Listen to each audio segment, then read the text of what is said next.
Good day to you, Ma'am Leslie, and to you, my classmates. At this moment, I will be reporting to you about the key concepts, basic principles, and the elements of the disaster risk reduction. But before we move on to that, you might ask, what is really the purpose or the aim of the disaster risk reduction? Well, according to the book, the aim or the purpose of the disaster risk reduction is to reduce the damage caused by natural hazards, just like typhoons, cyclones, floods, and droughts, through an ethic of prevention. So take note of the word reduce and prevention. There is no stop, meaning we cannot stop the disasters from coming in. So all we need to do is to accept the disasters that are coming in and to have actions that at least to reduce or to prevent the worst effects of the disasters. Now we'll be moving on to the key concepts of the DRR. Now we have three key concepts of DRR. First one we have here, disaster risk reduction is a matter of decision. Second one is disaster risk reduction is about choices, and disaster risk reduction is everyone's business. So it seems like they are all connected with each other. So just to synthesize these three in one word is cooperation. Cooperation of the community to the authority, and also the cooperation or the effectivity of the authority to the community in implementing the rules, the things to be done, especially in disaster times. So it's just that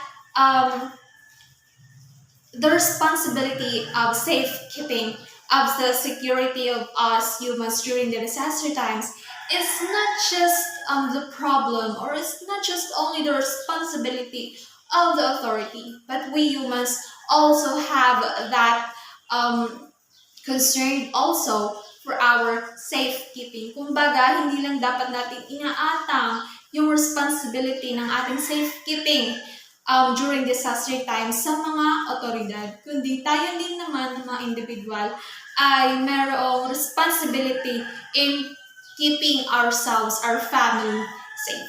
Remember, sabi dito sa last, disaster risk reduction is everyone's business. So, hindi lang siya nasa isang tao lang or nasa isang organization, yung ability to reduce the worst effects of the disasters, but also it is everyone has a part in reducing the worst effects of the disasters. Now, moving on to the basic principles of the DRR. First one we have here, this development can either increase or decrease disaster risk. So it's just a matter of advantages and disadvantages in the developments of human, in the inventions of human. Diba?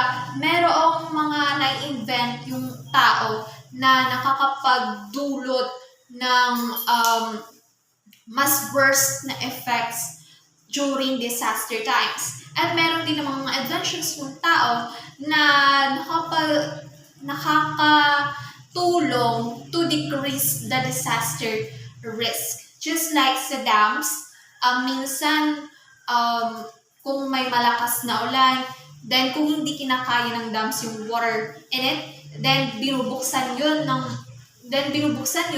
at then yung cause nun is yung pagbaha sa community. At mayroon din mga inventions just like kulay. Well, it helps us para makatawid din naman ng safety. Kumbaga, it's just a matter of advantages and disadvantages in the inventions of humans. That's it. Then second one, disaster risk reduction policy, laws and regulations will not save lives unless correctly implemented in the community. So, di ba, kahit mag-implement pa yung authority ng napakaraming mga policy, laws, and regulations, kung walang effectivity towards the community, parang wala lang ding silbi yung mga yun. Kung i-compare siya sa isang rule or policy na i-implement with effectivity sa isang community, well, it will bring huge impact sa community kaysa sa napakaraming mga policy na hindi naman nai-implement. Kumbaga, it's just that yung effectivity ng policy na yun really matters. Then the next one is the community is the front line of disaster risk management. Well, of course, sino yung target ng disaster? Diba? Si community. Target niyang sirain yun. So, nandito si DRR to aid the needs of the community during or after before, during, and after the disaster. So, yung aim is to help the community during the disaster times. Then next is DRR is not a standalone activity. Kumbaga, yung DRR, yung risk reduction, it is connected almost in all aspects of our lives. Kumbaga, kasi reduce the risk reduction. Kumbaga, kahit walang paparating na bagyo, we cannot escape the risk that surrounds us. So, we should just be prepared at all times kasi hindi lang natin alam, baka hindi bagyo yung pumatay sa atin. What about yung mga, kumbaga, i-consider natin yung mga risk na nasa paligid din natin. So, that is why disaster risk reduction is not just a standalone activity. Kumbaga, it is connected. As I have said earlier, it is connected in almost all aspects of our lives because we are prone to risk in this environment. So we just have to be prepared at any times kahit walang bagyong paparating. So the next one is integrating DRR at the national, provincial, and community levels takes a long time to achieve. So because of a lot of processes, siguro hindi natin may kakailan na minsan yung help, yung aid na kailangan ng community from the national government takes a long time bago dumating, di ba? So, yung gagawin na lang natin is as individuals should be prepared in facing disasters. So, the next one is DRR must become a normal part of the decentralized development process. So, according to researchers, decentralized example of it are hotels, establishments. So, sa mga establishments na yon kung saan nag-accommodate sila ng mga tao, they should have DRR plans, disaster risk reduction plans. Hindi lang sa mga paparating, kundi at all times, since nag-accommodate nga sila ng tao. So, they should be prepared in facing any calamity, any disasters to protect their clients inside. And now we'll be moving on to the elements of the DRR. So under of it, we have here the DRR continuum, immediate disaster response, and post-disaster to continuum. So first, DRR continuum. Under of it, we have here ongoing development activities, risk assessment, prevention, mitigation, preparedness, and early warning. So, ongoing development activities. So, para lang sa akin so this could be activities na ginagawa ng mga authorities, just like kung feeling nila yung mga nagdaang bagyo or mga calamities, meron pa silang kulang na mga hakbang to save lives. Well, siguro dito sa ongoing development activities, dito nila pinag-aaralan kung ano pa ba yung mga dapat nilang gawin to become more effective in saving lives. Alright, so next is risk assessment. So for example, sa mga infrastructures, sa mga buildings, so the authorities are making assessment with those establishments to ensure na safe pa ba siya or kung hindi pa, ganon. Then, next one, we have here prevention. So, prevention, these are activities to avoid adverse effects of hazards. Then, we have here mitigation. Mitigation, structural or non-structural measures undertaken to limit the adverse impact. So, notice their difference. Prevention aims to avoid the adverse impact of hazards, while the mitigation is to at least limit the adverse impact of the hazards. The next one is preparedness. So preparedness, these are activities taken in advance to ensure effective response. Alright, so understood? So alam naman natin, di ba, preparedness, this is done before a disaster strikes. So preparedness, we are packing our important things, foods, in facing disaster. Next one is early warning. So early warning, these are timely and effective information to avoid or reduce risk. So thanks to technology, because now we have here early warnings. We have this technology to detect if there is a coming disaster. So by that, we humans can prepare ahead of time before a disaster strike. But then, meron din namang mga disaster, di ba? Just like earthquake na walang mga early warnings. So, what we should do is just to be prepared at all times in a disaster surrounding us. So, that is all for the DRR continuum. Next is immediate disaster response. So, under of it, we have here evacuation, saving people and livelihoods, immediate assistance, and assessing damage loss. And the last one is post-disaster to continuum.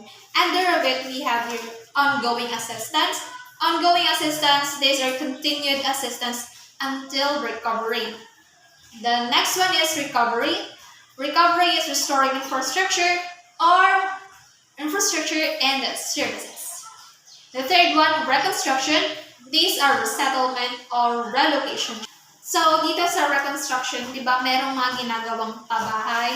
So, yung priority nila doon is just like yung families na nakatira malapit sa dagat. So, yung authority, nililipat nila yung bahay ng mga nakatira malapit sa dagat doon sa mga pabahay, di ba? The purpose of that is to keep away those families from the disastrous effects of disaster. Kasi di ba, hindi na natin maiiwasan yung mga bagyo ngayon. Parang, every month, merong bagyong tumarating. So, just to mitigate, just to prevent the worst effects, so ni-relocate na lang yung mga families na nakatira malapit sa dagat doon sa mga safe na pabahay. The next one, economic and social recovery. So, these are to normalize the economy and the societal living. Next one is ongoing development activities. So, these are development programs. Next one is risk assessment.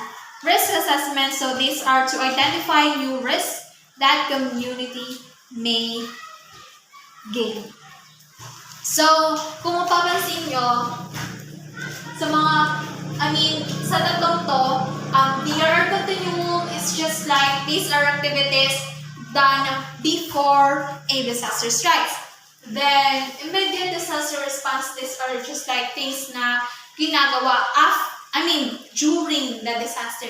Then the next one is post-disaster to continuum.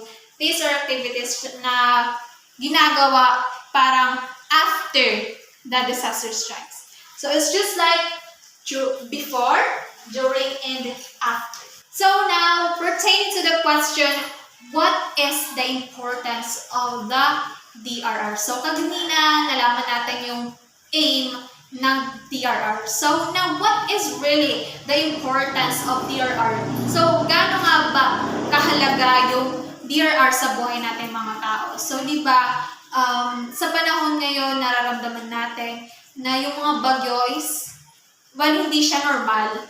Hindi naman talaga siya normal. Kumbaga, mapapansin natin na yung mga bagyo ngayon ay napakalakas na. So, if we cannot stop them, the disasters from coming in, all we can do is to at least mitigate, to prevent the worst effects of the disasters on us. So, nandito si DRR to help us, to aid us, to guide us in facing disasters. Diba? So, sabi dito, disaster risk reduction is a proactive step towards prevention which is believed to be better than cure. So, kung kaya pa siyang ma-prevent, hindi natin ma-prevent yung disasters from coming in, di ba? All we can prevent is yung mga disastrous effects. Remember, yung kaya lang i-prevent natin is yung worst disastrous effects ng disasters. So, kung kaya pa naman siyang mai-prevent, then we can prevent. The key there is cooperation, di ba? Kanina sa key concepts. So the key there is cooperation of the community to the authority as well as effectivity of the authority to the community to avoid the worst effects of disasters. Di ba? To avoid zero casualty, kung hindi man natin ma-avoid yung pagkasira ng livelihoods, ng mga yung ikinabubuhay ng tao, then at least to keep safe ourselves, di ba? We can achieve that by cooperation. So that is it. Cooperation. The importance of TRR is to at least reduce only the risk of the disaster the disastrous effects of the